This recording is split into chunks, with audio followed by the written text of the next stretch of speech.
दर्शकले नमस्कार। Tibet TV को नेपाली प्रसारणमा स्वागत छ।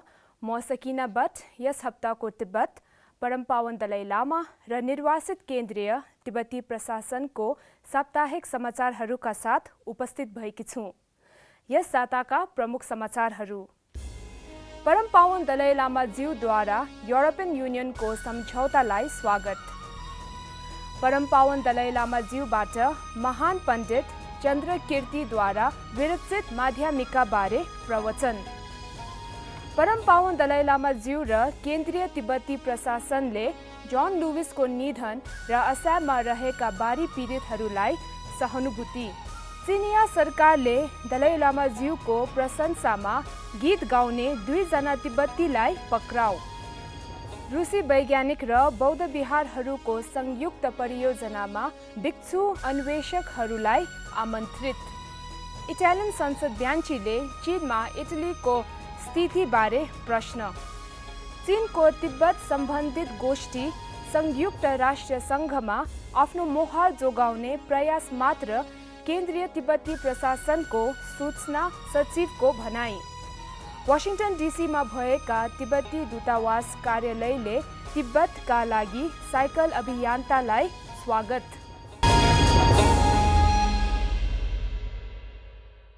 परम पावन दलाई लामा ज्यूले जुलाईको 21 तारिकमा एउटा विज्ञप्ति जारी गरी कोभिड-19 महामारीले ध्वस्त भएको युरोपियन युनियनको अर्थतन्त्र पुनर्निर्माणको लागि ऐतिहासिक 750 अर्ब युरो पुनर्प्राप्ति सम्झौता भएकोमा युरोपियन सङ्घका नेताहरूलाई बधाई दिनुभएको छ।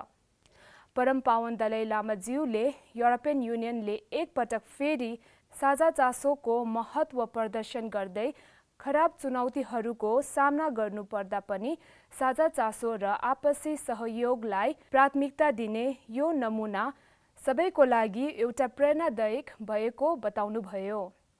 परम पावन दलाई लामा ज्यूले नालन्दा शिक्षा संस्थाको अनुरोधमा जुलाई 17 देखि 3 दिनको लागि चन्द्र कीर्तिद्वारा विरचित माध्यमिका बारे प्रवचन दिनुभयो। परम पावन दलाई लामा ज्यूले बुद्ध शाक्यमुनिका 4 आर्य सत्यको वर्णनमा कुनै पनि भावनात्मक प्राणीहरू दुःखको सामना गर्न चाहँदैनन् र त्यसकारण बुद्धले दुःख कष्टको बारेमा प्रथम उपदेश दिएका थिए भन्नुभयो।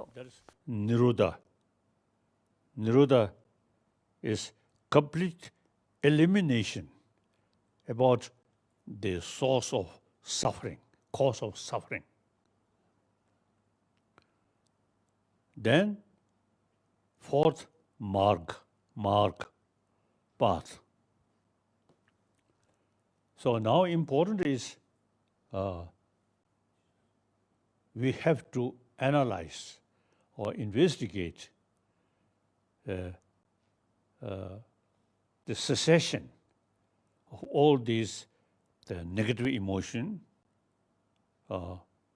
because the negative emotion is the causes of suffering.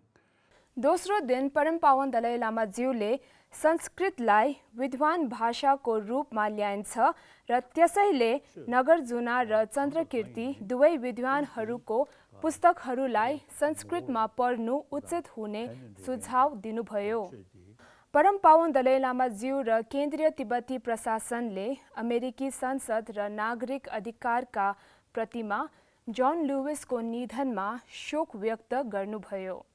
आफ्नो शोकपत्रमा परम पावन दलाई लामा ज्यूले अहिंसा र न्यायप्रति जन लुइसको सिद्धान्त प्रतिबद्धतालाई सम्झेर प्रशंसा गर्दै दुःख व्यक्त गर्नुभयो। केन्द्रीय तिब्बती प्रशासनका प्रमुख डाक्टर लोप्साङ सिङ्गे र निर्वासित तिब्बती संसदका अध्यक्ष श्रीमान पेमा झुङनेले केन्द्रीय तिब्बती प्रशासन र तिब्बती जनताको तर्फबाट उनको दुःखद निधन भएकोमा गहिरो शोक व्यक्त गर्नुभयो।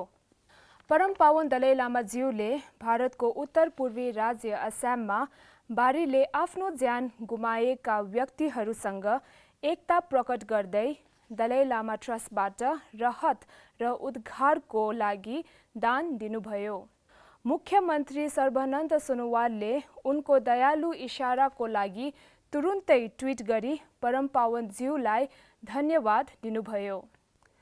यस वर्षको जुलाई महिनाको सुरुमा तिब्बतको उत्तर पूर्वीमा स्थित चिनिया अदालतले खान्टो छेतेन र छेगो नामका 2 जना तिब्बतीलाई 7 वर्ष र 3 वर्षको जेल सजाय सुनायो। परम पावन दलाई लामा ज्यूको प्रशंसामा गीत गाएकोले ती जोडीलाई राज्य विद्रोही र राज्यको गोप्य कुरा बाहिरनु जस्तै झुटो आरोपमा पक्राउ गर्दै सजाय सुनाएको छ।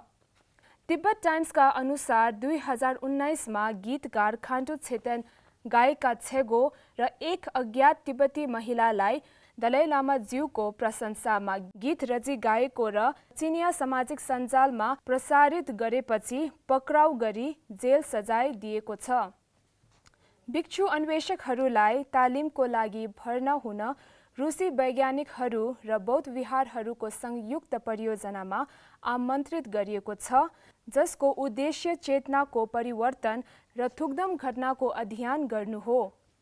यो पहल परम पावन दलाई लामा ज्यूको विचारमा आधारित छ, जसमा बौद्ध धर्मका अनुयायीहरूले पश्चिमी अन्वेषकहरूको सहयोगमा आफैले गर्ने अध्ययनमा पश्चिमी विधि प्रयोग गर्नुपर्दछ।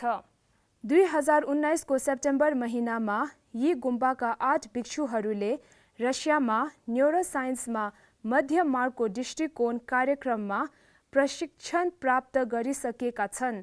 भिक्षु अन्वेषकहरूको अर्को समूहले पनि आफ्नो अध्ययन पूरा गर्दैछ र 2020को शरद महिनामा यस परियोजनामा भाग लिनुहुनेछन्। गत हप्ता सोमबार इटालियन सभासद म्याथ्यू लुङ्गी ब्याङ्कीले इटालियन सरकारलाई चीनको बारेमा मौन गरेर बस्नु आवश्यक छ र भन्दै चीनमा इटालीको स्थितिबारे प्रश्न गर्दै सोधे। टिबेटका लागि इटालियन संसदीय समूहका सदस्य ब्यान्चीले चीनले टिबेटको संस्कृति विनाश गरेकोमा चिन्ता व्यक्त गर्दै चीनिया अधिकारीहरूले व्यवहार सुधार अभियानको अन्तर्गत तिब्बती प्रार्थना झण्डा नष्ट गर्न आदेश दिएको भन्दै हालसालै भएको मुद्दा प्रस्तुत गरे। केन्द्रीय तिब्बती प्रशासनका सूचना सचिव छेवाङ ग्याल्बो आर्यले यी चीनको तिब्बतमा गर्ने देखावटी सेमिनारहरू जेनेवामा भइरहेका संयुक्त राष्ट्रिय मानवाधिकार परिषदको 44औं बैठकमा आफ्नो सही रङ जोगाउन खोज्नु बाहेक अरू कोही होइनन् भन्नुभयो। The Chinese government, they have organized 2 seminars in Beijing and in Chongqing city of China, in which they have said that they have made a lot of development in Tibet. There is human right, there is religious rights, but all this is wrong and misleading and not true. So why China is doing this right now is that right now there is a 44th UN Human Rights Council session going on in Geneva, in which more than 50 UN experts, they have made submissions and then they called about the gross human right and religious right violation in China, Tibet and East Turkestan and other regions. So in order, China has organized these 2 seminars in order to make as a safe face-saving measures and to give a reply to the UN. But this is not true and false. And China should instead pay attention to the petitions that these 50 UN rapporteurs they have made, and then they should stop organizing these kind of fictitious seminars on Tibet. चीनका मुख्य आधिकारिक परिवक्ता China global television नेटवर्कले समाचार दिए अनुसार चीनले यही जुलाई 14 र 15 मा चोङकिङ र बेजिङमा तिब्बतको बारे गोष्ठीहरू आयोजना गरेको थियो। चोङकिङमा भएका गोष्ठीको विषयवस्तुहरू तिब्बतको सामाजिक विकास र मानव अधिकारको प्रगति र तिब्बतमा गरिबी उन्मूलनको लागि उपलब्धि र सम्भावना थिए।